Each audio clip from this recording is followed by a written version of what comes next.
Hey everyone, it's WiNGSPANTT. If you're watching, you probably were just watching a second ago, so you definitely know what time it is.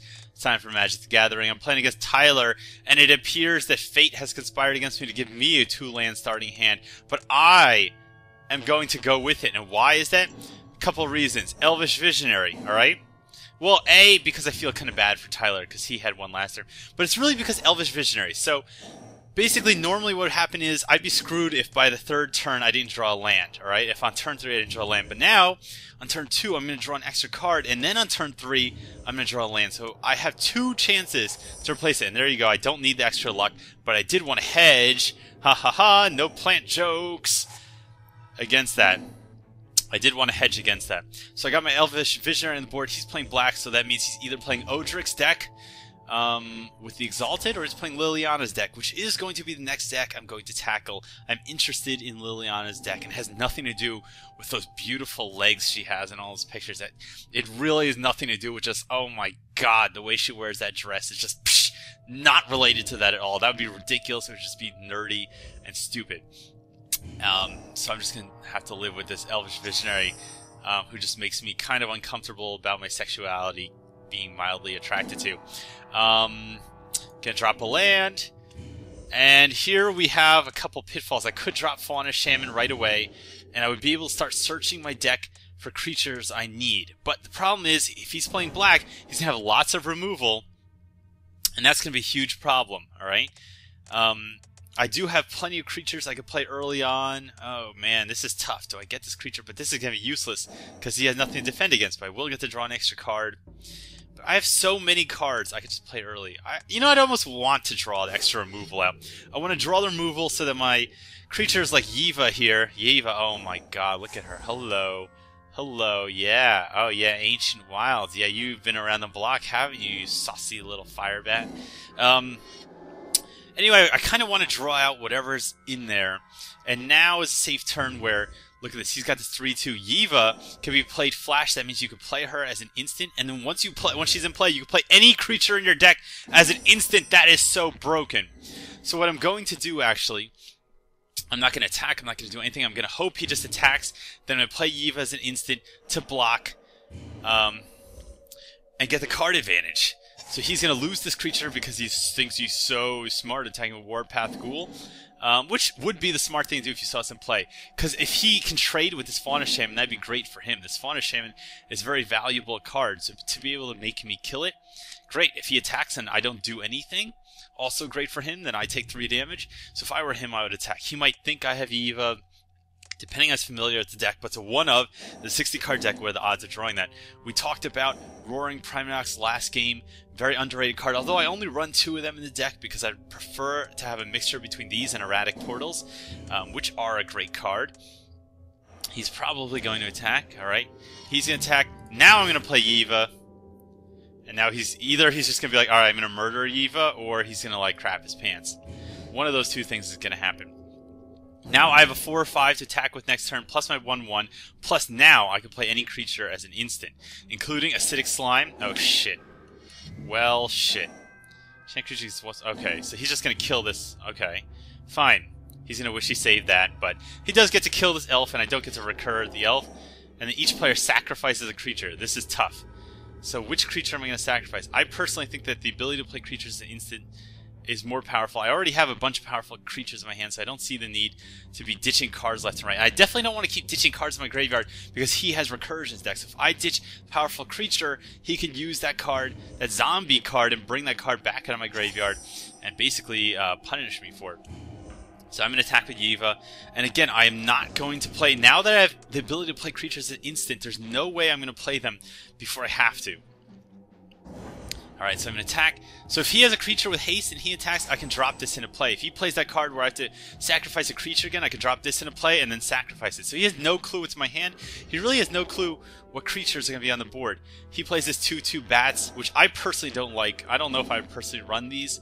I haven't gotten into Liliana's deck enough to know if I would play these bats. Now, if he's obviously going to switch combat, and then boom! Headshot. Carving character. Not like this is really going to be particularly devastating to him. A 2/5 defender. It doesn't have reach. It can't block his bats. But I'm just going to drop it in play and draw a card at the end of his turn. You will notice one of the cards I have here is this spider that can destroy any creature with flying when it comes into play. That is really powerful, but I'm not going to use it on these bats because my creatures can handle the bats. Okay, I'm going to save this in case he plays some scary-ass demon. Which, yeah, that would be pretty terrifying. Oh, shit! Oh! Whoa! I was like, holy shit, I didn't have the opportunity to play the creature I want to play before switching to my next phase, but it turns out I can play them as instants thanks to Eva, so even though I messed up, it's not a big deal. Now I can attack with Avenged Find with the haste, and with Eva. If he's smart, he's not going to block, he's going to just remove these creatures with removal. Alright? And he's got a lot of scary flyers. That's the reason I'm holding on to this thing. He's got Runescar Demon that can allow him to search any card in his deck. He's got all these demons that are just downright terrifying. So I'm not going to play Spider until I need to. Acidic Slime, I'm not going to play. You know, I'm not that far ahead of him in lands that destroying his lands is going to be worth my time right now. So I'm not going to worry about that. He's probably going to swing for 2. I would swing for 2 because I wouldn't plan to block. He does have this. He could block here. Maybe he's going to double block Eva. I have no plan to attack with Eva now. I will attack, though, with this guy, since he's going to be forced to basically block it. I can kill 2 of his creatures if he double blocks. And he has to wonder if I'm going to play anything like instant, because I can play creatures like an instant. I could play that creature that pumps my guys 2/2/2 when it comes into play. I can play Giant Growth. I have 6 lands untapped. I am not committed to play creatures even on my own turn now. So he's going to chump block with the bat. Great. And now I'm just going to pass. And at the end of his turn, I'm going to play Thragtusk, or when he attacks, I'm going to play Thragtusk. Not that I'm going to block with it. I would block with the Caryatid so that I'm forced to not lose it. But look at this, Thragtusk. When it comes into play, you gain 5 life, 5 for 5/3. And when it leaves play, you get 3/3. Not when it dies, when it leaves the battlefield. So if you have this in play, you could replay this every single turn, gain 5 life a turn, and get a 3/3 creature every turn. Alright, what is he doing? Alright, what is this? Alright, -1/-1, I can't block. Alright, so it's going to be a 3/4. Alright, could be worse. It could be actual removal. So mind you, that's very powerful. He's not going to attack into my 2/5, but now he is assured that either creature I attack with can get killed by his blocker, except this thing can't block. So, oh shit! Oh my god! I messed up. I'm zoomed in on his card. I forgot to play Thragtusk at the end of his turn, so I messed up. The other thing that you could do that's cool with Primodox is you can replay Acidic Slime every turn and destroy all their lands to the point where they eventually just have no lands. So I'm just going to attack with this guy. I know... Oh, he can't block. Oh, wait, what? I should have just attacked with both of them. Alright. I gotta read the fucking card. RTFC, right? RTFC, right? Oh my god, I'm so dumb. I'm so dumb. Alright. RTFC is an old Magic thing. Read the fucking card. So I basically messed up twice now because I'm too predisposed with narrating this tale for you, with telling you the stories, everything I'm planning to do with this deck. I'm a little afraid he's at the 6 casting point now where he could get a corruption on the board. I could be a jerk and cast Acidic Slime and destroy one of his lands ahead of time, which the game kind of allows you to do, even though that's not really fair. But I'd rather get Thragtusk on the board so I can start applying more pressure.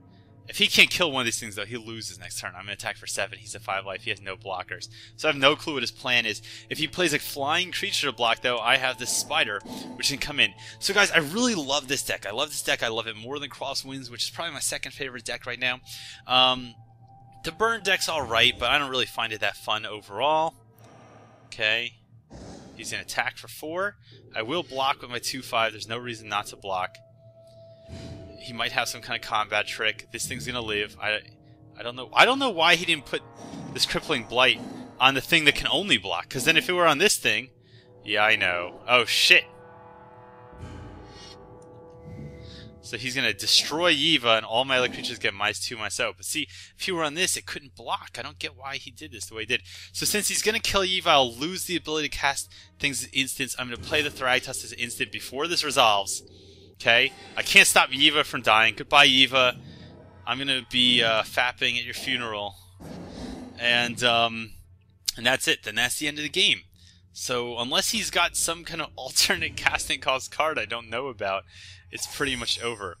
And I'm just going to swing, and that's it. So everyone, Oh, I just want to say this before I swing. If you're the kind of jerk that on your winning turn plays like 12 spells before you attack, and then when you attack you pump all your creatures, like, there's like swinging to be safe, and there's this match.